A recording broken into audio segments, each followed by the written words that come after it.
On nous a vendu l'amour comme un rêve, mais derrière ce rêve se cache un mirage. Titanic. Le chef-d'œuvre de Hollywood, l'histoire d'amour qui a fait pleurer des millions de spectateurs, ce couple maudit, Jack et Rose, séparés par les eaux glaciales de l'Atlantique. Un film qui a hypnotisé la planète entière. Mais pendant que les gens pleuraient devant la romance tragique, un autre scénario se jouait dans l'ombre. Bien plus puissant, bien plus dangereux, bien plus réel.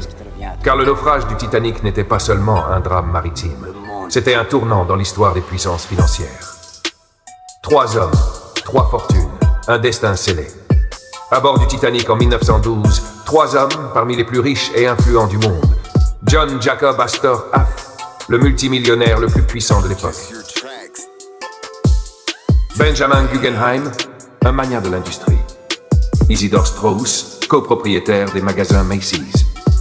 3 hommes qui s'opposaient farouchement à un projet qui allait redessiner la finance mondiale, la création de la Réserve fédérale des États-Unis.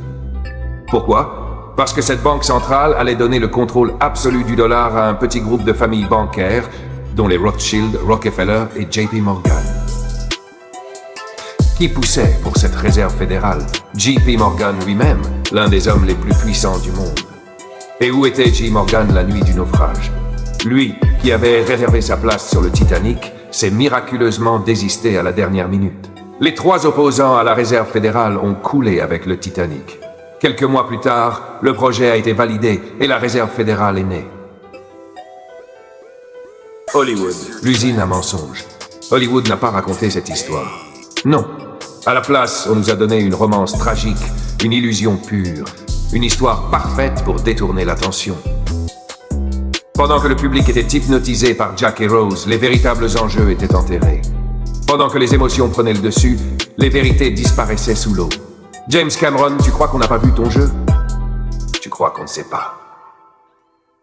Pourquoi un film de plus de 3 heures sur une simple histoire d'amour?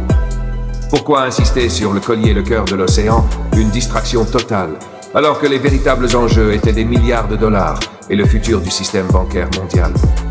Hollywood est l'arme ultime du contrôle mental. L'émotion efface la réflexion, le spectacle masque la vérité. Le Titanic n'a pas seulement coulé dans l'Atlantique.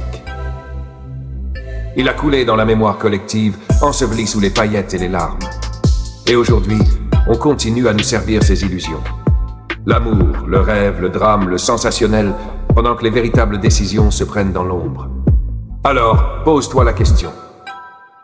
Combien de films, combien de séries, combien de grandes histoires ont été conçues pour te détourner des véritables enjeux? Combien de fois t'a-t-on fait pleurer, rêver, aimer, pendant que ceux qui tirent les ficelles réécrivaient l'histoire? Ce n'est pas un film, c'est une arme psychologique. Et maintenant que tu le sais, qu'est-ce que tu comptes faire?